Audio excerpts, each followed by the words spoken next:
Alright, hello everybody and welcome to another game of King of the Hill. We have at the moment on the right side of KotH S2 it is brosras showing us his USF. And hailing from China, we have one of the HOI, possibly Hearts of Iron clan. It's Karl, currently number 1 on 4 of 5 factions on the auto match ladder. This is his entrance onto the competitive stage from what I've seen.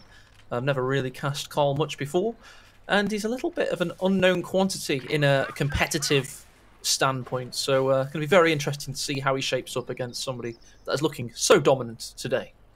Absolutely. These are my favourite King of the Hill games, when we get somebody who is an unknown, but we kind of know from the game statistics is a strong player, because as you said, it's a step onto the scene, and we've had a lot of that in this event already. It's kind of what this event is about. We're getting the kind of the best of the best and the new of the best together to play regularly in this arena. So let's have a look what Karl has to offer. He's picked OKW, and I have to say I really like brosras is flexing his muscles in different factions, you know. Yeah, he's got so many at his disposal, as evidenced on auto match. His USF, a lot of bulletins based in infantry, which doesn't show much what he wants to do, and his commander picks are infantry company, rifle company, and recon support. So he's got a lot of abilities. He's an unknown quantity himself from what we've seen, Dan. So this game has so much potential for variety and unpredictability, which makes it very exciting.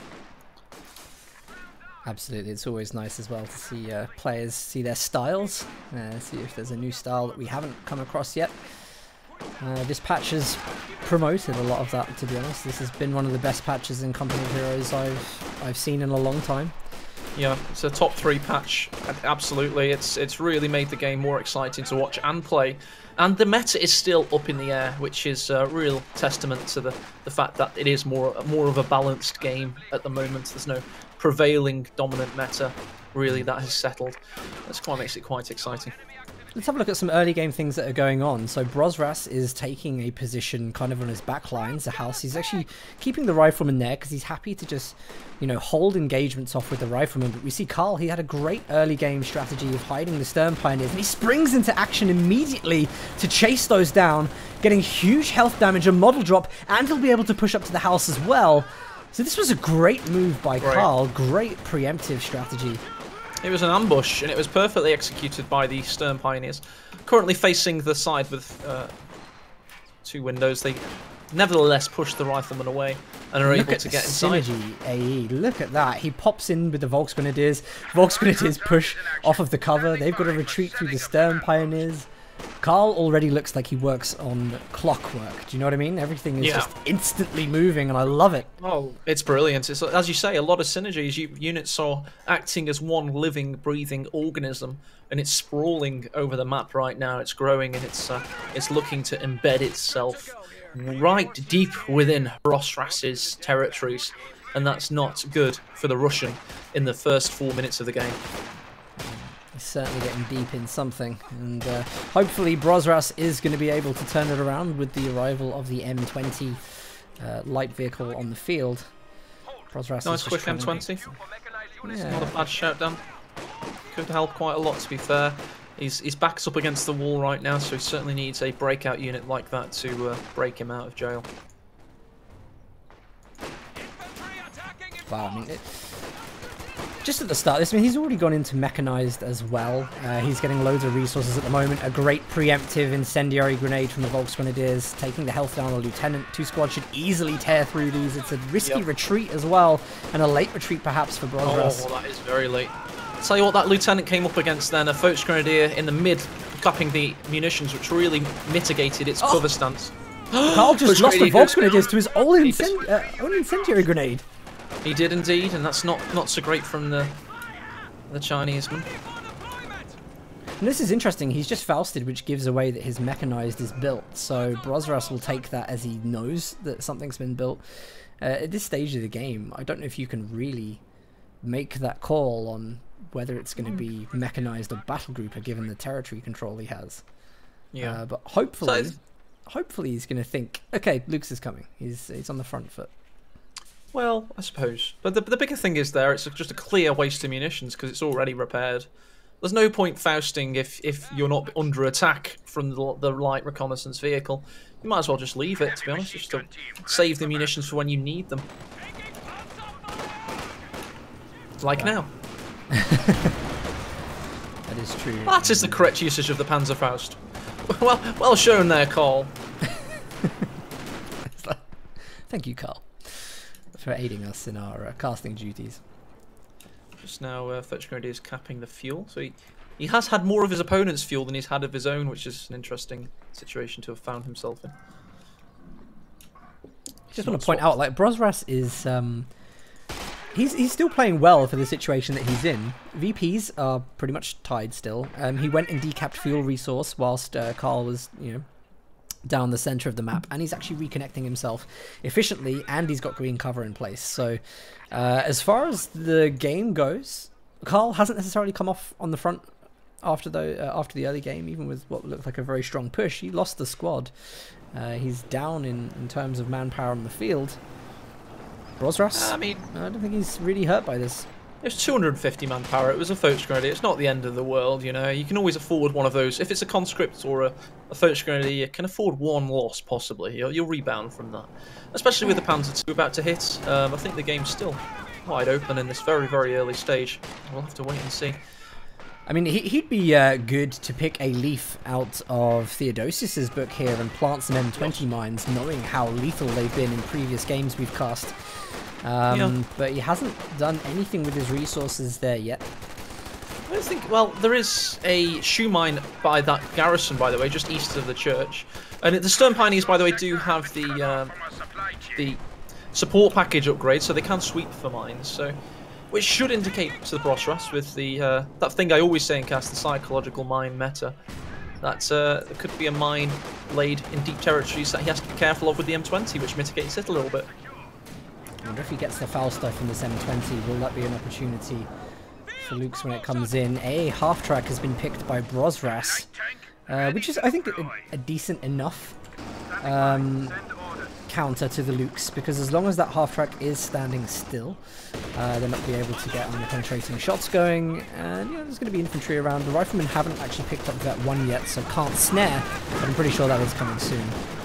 Karl doesn't care, though. It's rare to see that, Karl indeed. does not care.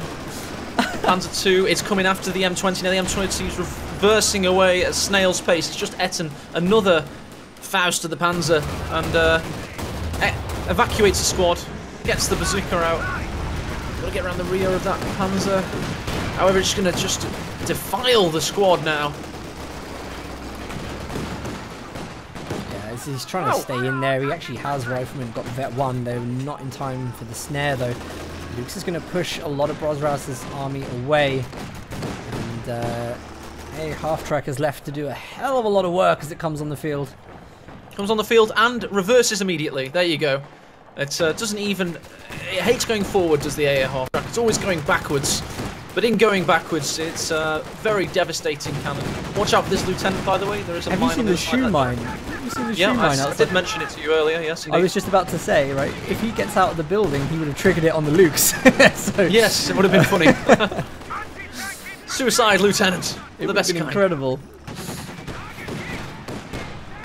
Things you don't know. Such a fierce weapon is this. Huge cannon. Two machine guns and a huge kind of Bofors-esque weapon. It's one of those ones. It's so difficult though, because you just get so fidgety with it. Do you know what I mean? You want to move it because you're just scared, when really it can kind of fend for itself. It definitely needs to be careful here though. Karl picks a very good moment to go in and get armor penetrating shots, but will the armor penetration get on the Lukes? It does. Rear echelon to the rescue. There. With the bazooka. Sorry, that's the former M20 crew, of course, to the rescue. They've lived through some crap and now they're dishing out punishment. What? Wow. What a turnaround. I thought he'd picked the perfect moment, AE, to get in there with the Lukes. And well, it was dangerous. And we all know that if you play these dangerous games, you can sometimes win prizes. And those prizes are not very rewarding. He's now having to panic Puma. Hashtag. Because he's fearful of the AA half-track now. Wow, it's That's a turnaround. Yeah, it's a sensible choice for him to pick Puma at this point. Probably not what he wanted to go for. So it's going to delay a tier 4 from him as well. So he needs to keep hold of resources whilst... so this puts him in a difficult playing position. I think it's a romantic tale of vengeance there, Dan. Obviously, the M20 was destroyed by the Panzer II Lukes. The crew members disembarked. And they came back and they actually destroyed the Panzer II itself later on. So that's quite cute. Yeah. Do you know, this was hyped up to be a very, very good game on paper. And I think just from what we've seen so far, this could be one of the better games we've cast in the King of the Hill series. Definitely, it's certainly making up for those earlier games we've had today. It's been very exciting so far, very frenetic, and that's exactly what we want to watch, don't we? I mean, I think games that are longer in pace and slower sometimes have a lot of merit, so I'm not taking too much away from Von Ivan versus Brostras earlier on, but this game certainly is at a faster pace, which is a little bit more pleasing to myself. Yeah, absolutely agreed. M20, the valiant M20 crew coming up in action. What have you seen the Puma do, Dan?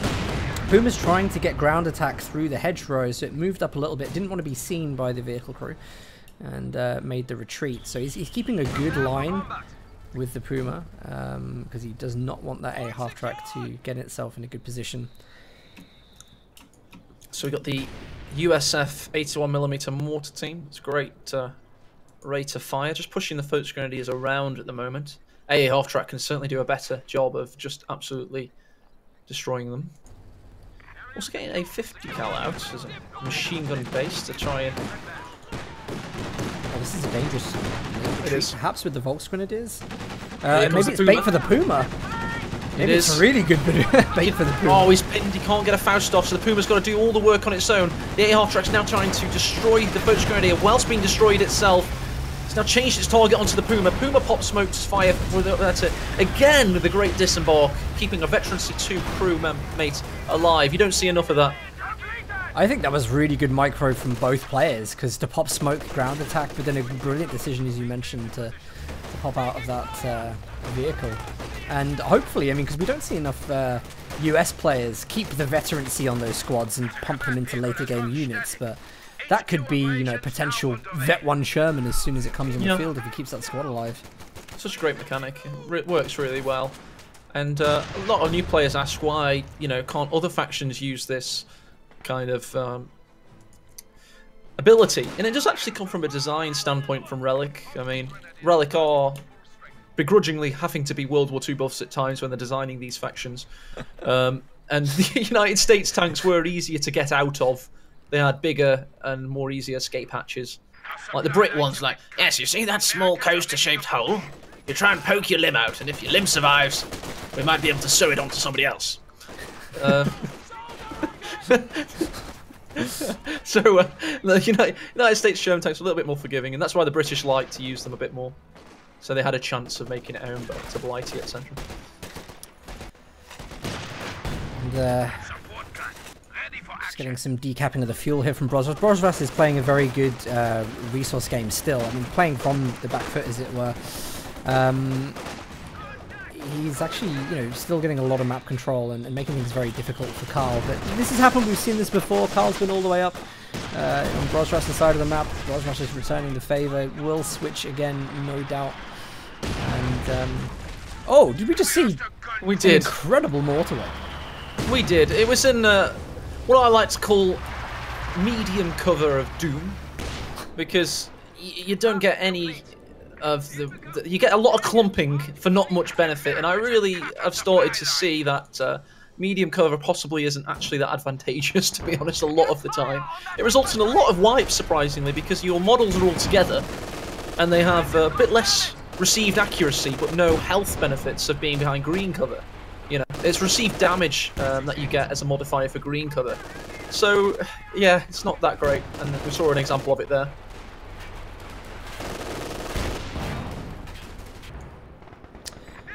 Mortar's actually been really effective here, because it's even bringing out suppression in some units as well.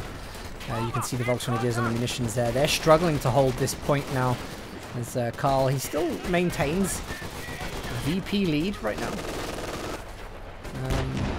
And the Puma's, this is an interesting engagement from the Puma. In fact, it's probably a little bit overstated because he takes the AT grenade. Here comes the rear echelon with the bazooka, though. Double bazooka. Is the Puma burning up? No, it's not. It's still alive. However, it's now into the loving arms of the anti-tank rifle grenade. Isn't necessary. Doesn't waste munitions. Clever from Brosras. The rear echelons get the kill. It was clever, and that Puma was sat there for ages, being a little bit cocky that the air half track wasn't around, and Brosras took full advantage of that. Hopefully, Karl can get the Stern Pioneers out of this engagement. Yeah, he's alright. He'll be okay. So what we're seeing now, everybody, is obviously after a very frenetic and energetic early game. Lieutenant, by the way, wiping the ISG. Nice from them. Not even sparing the retreating unit, either. No, brutal. Trying to get that squad completely wiped. This ISG, if it reclaims hands on top of the USF mortar, is going to be very difficult to handle. Karl's going to be really... Stolen the ISG, Dan. He threaded it through the broken barricade of the fence there. What a cheeky steal by Brosras. And that's still possibly a steal, by the way, because he's taken the weapon a lot further back to base. And there you go. The M20 vehicle crew, the veterans of the earlier part of this game, are now becoming an ISG crew. That's very good by them. And now he's got a cheeky ISG out of it. Very interesting. Destroy the building as well. Yeah, I think he's in a good position right now to push. Brosras has nothing to fear. Resources aren't really particularly high for Karl as well. This is the time to strike. There isn't even a commander picked yet, you know. So he's going for Major is Brosras, so looking likely to get a Sherman out, I would presume. Karl's had to panic and go Spec Ops, which is the mobile assault of the OKW, in that you obviously have to push yourself to get the Command Panther. Yeah, this kind of suggests he isn't going to go tier 4 now. He's going to stick on his down tech to Battle Grouper. He's still being aggressive. He's still going through resource decaps. But it's going to be a long time, especially on +7 fuel. It's going to be a long time before he has anything that's going to comfortably deal with that Sherman. Oh! That was harrowing. The rear echelon with the 2 bazookas just went down, none of which are pick-upable. Stern Pioneer, 2 of the models aren't behind cover right now, and that could have been a lot worse against that heroic Lieutenant squad. Son, have you ever witnessed the glory that is a Vet 3 Lieutenant that's picked up an Noble Soldat in MG34? I haven't actually, no. It's the most horrific thing I've ever come up against. It literally wipes squads like a molten hot knife through very cold butter. Is it more horrific than penals and shocks with the British with the British Vickers drops? It's probably a contender with for Mother Russia. Gosh, I'm glad that's gone as a strategy. I don't think it has gone as a strategy actually. See, I shouldn't even mention it. I feel bad even mentioning it because what if someone does it again? The game is just ruined. Well, I'm running a YouTube series called Rattenkrieg, where I celebrate these players that add hatred and turmoil to the auto match ladder system. So if anybody's got any horrific strategies, please send them into redditcoh@gmail.com. So yes, Dan, you have a very different moral output to me, you know. You see something horrific and you're like, I don't think the community should know about this. And I'm like, let's tell everybody! Power! Like Jeremy Clarkson. Well, we've got an aggressive push from Karl here, who's still trying to keep Brosras off the front lines by pushing deep into territory. Of course, this is resulting in lots of model drops, and especially long retreats through very unfortunate lines of the map, very unfortunate channels. And another great flank in the north from Brosras. He's floating 640 manpower at the moment, whilst maintaining a hell of a lot of map control. So the Easy 8, which possibly is his contender here, is 380 manpower, 140 fuel, and he's now building one, so there we go. So that is the intended vehicle. Interesting. I mean, one thing that Karl's done a very good job at here is kind of keeping control of VPs. This is really important right now because the best chance that he has of winning this is to just make sure he has enough time to win this and play very, very safely. So, you know, a lot of the time he's been trying to aim for those VPs. You see him continually trying to attack the center. And that's mean he's not left in a really bad position at this point. So we might still see the Command Panther. Yeah, I mean, let's face it, he needs to fuel 225. And he's got to actually control his own fuel point at some point.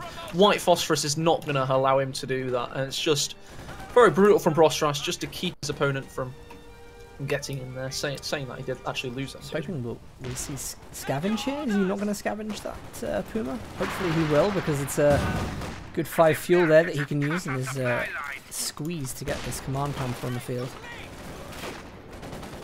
So the Easy 8 Sherman is obviously the upgunned variant with a better armor, slightly better weapon. Used all the way through the Korean War as well. It is the... Go on, Dan, what have you seen? Sorry, I just read chat for a second for a very interesting comment. Does the ISG have the Zook equipped? Yes, it does. Yeah, somewhere, the model isn't holding it, but apparently this ISG is also an anti-tank. ISG, that's insane. It'd be so funny if it fired rockets now. I am hoping we see that. This would be a company of heroes first, including this Easy 8. Oh, the Sherman strolled over that mine, by the way. Do you remember the one by the building? Yeah, no, I can see it. I just want to point out with actually that mine thing for anybody that maybe is new to this game. I mean, look at that mine. It actually took down a relevant section of the building to where the explosion happened. Like the kind of aesthetics of this game are just stunning. Stone Pioneer in danger there near the munitions point. Oh, difficult retreat bars. Oh, barring entry for that Stone Pioneer from the... Wow, I was not expecting them to die actually. Brosras moving into the retreat path of the Volks Grenadiers. Sensible decision. They'll have to retreat through all of those bars that just sort of Stone Pioneer wiped. Exterminates with a great comment in chat. The ISG will shoot bazookas, not bazooka rockets, therefore giving your opponent incredible. Could you imagine that if they just loaded it with with bazooka? Do you know what a Relic dev once did? They once made a troll video on YouTube when kangaroo spam was really viable. They made a howitzer that shot kangaroo carriers. Made a video of it saying this is in the next patch. Volks Grenadier go down the centre, victory point. Easy 8 kills it with the Hulk machine gunner. This is very, if you've watched the film Fury, it's all about that tale of the Hull machine gunner on the Easy 8 Sherman that Brad Pitt captains. And his pacifism. Wow, the start of this game was incredibly intense for both of these players. Kind of like a high risk, high reward across multiple engagements. Now we're seeing a different scene on the battlefield. Karl is fighting for his life on multiple fronts. He doesn't hold a VP. He's trying to stem the blood flow of VPs to his faction, whilst also holding off a very, very good... just a very, very tuned up Brosras today. He's playing very well. Do you know what I mean? He's playing, I don't want to say Love Nest-esque, but he's just playing good play everywhere. Well, not Love Nest-esque as of 2018. That'd be terrible, but no, he's playing very well. A lot of variety in his play as well. I mean, we saw 4 Maxim spam kind of slow build play against Von Ivan, a very scary opponent, and then against Karl on a more channel-based map, such as Kolodny Firma, he's gone for a different tact, some more combined arms and a variety as the Rakettenwerfer has taken out on the central victory point. Yep, saw the Rakettenwerfer, and Brosras manages to retreat quite a lot of his army without any squad losses.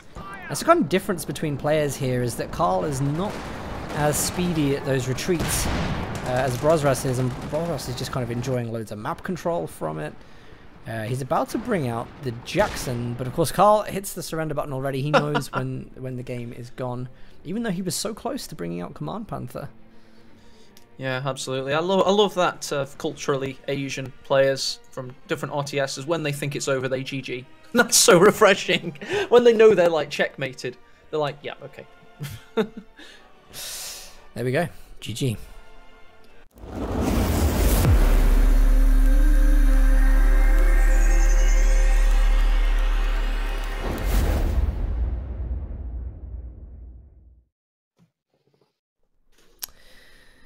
Right. Another. 1 second. I'm going to change this down just a little. Another vodka for Dan, please. This pint glass is filled entirely with vodka. Right.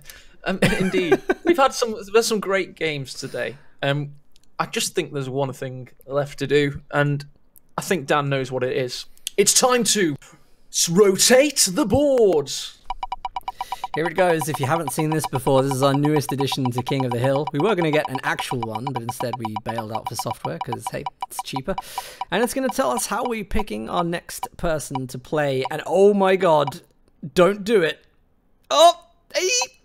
Did I get it? I'm watching it on the... No, that was so close. Like, that's so on the line. That would have been great. It is a straw poll. This is the first one. Oh, let me set that up then. I'll do that very quickly. Absolutely. So yeah, okay. A is going to set up the straw poll, and what this is, you guys will get to vote en masse. All of you are going to get to have your chance at voting for our next player. See, Angel there saying third time lucky. She's the only moderator that didn't get a pick earlier. That is unfortunate. Yeah. Sorry, dude. Right, let's go with... So are you putting all of the names on there? Yeah, I'll do it as quickly as I can. I'm going to mute myself so I can touch type. Oh, okay, yeah, good idea, because the sound of the keyboard is, like, raging out. Okay, so everybody who is still available to play is going to be on the spreadsheet right now. And... 1, 2, 3, 4, 5, 6, 7. It's pretty important, I think, that everybody votes. Otherwise, we'll get like a small amount of votes for each. Players who are currently available: Caesar, who played in the first couple of weeks. Helping Hands, who's turned up today, back from Japan. J for Jet played in quite a few guys. previous The straw weeks. poll is now live. I've got all. Did I put anybody that shouldn't be there? No, that's 7 picks of people that are possible to play. Please go vote. Yep. Nagano wants another shot at King. Red Wings is back. Red Wings didn't really get his shining moment that he, I think, wanted last week, did he? Oh, I missed Rafero. Sorry, Rafero. My bad. You missed... Rafero is orange. That's why I missed him. I'm so sorry. I only looked at all the green ones. I looked at all the green ones. Why have you coloured him in orange? What's the point? I don't get it. Because it's our recommended player. Oh, God. Oh. I'm so sorry, Rafero. My bad. Rafero. I'm orange on the spreadsheet for some reason. I don't know what's going on there. It's my fault, but never mind. Are we sticking, or do you want to remake it with everyone in? Not really. Do you really want me to? I think it's fair, if I'm honest. Go on then, we'll do it. Sorry guys, sorry about that. I can't edit it for some reason. Okay, I'm going back to typing now. Okay. Whilst A includes everybody who is currently signed up to play. Yeah, we should get Refro in there because he's our recommended player. It'd be a bit counter our beliefs and our system to not include Refro in this. So I'm going to take a second. Cat, come on and make sure you have the right straw poll because A is rebuilding it.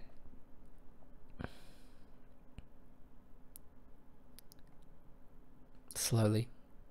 Not slowly at all. Screw you. That was really quick. It's all there, guys. Straw poll ending 1371 in the URL. Can I vote as well? Can I vote?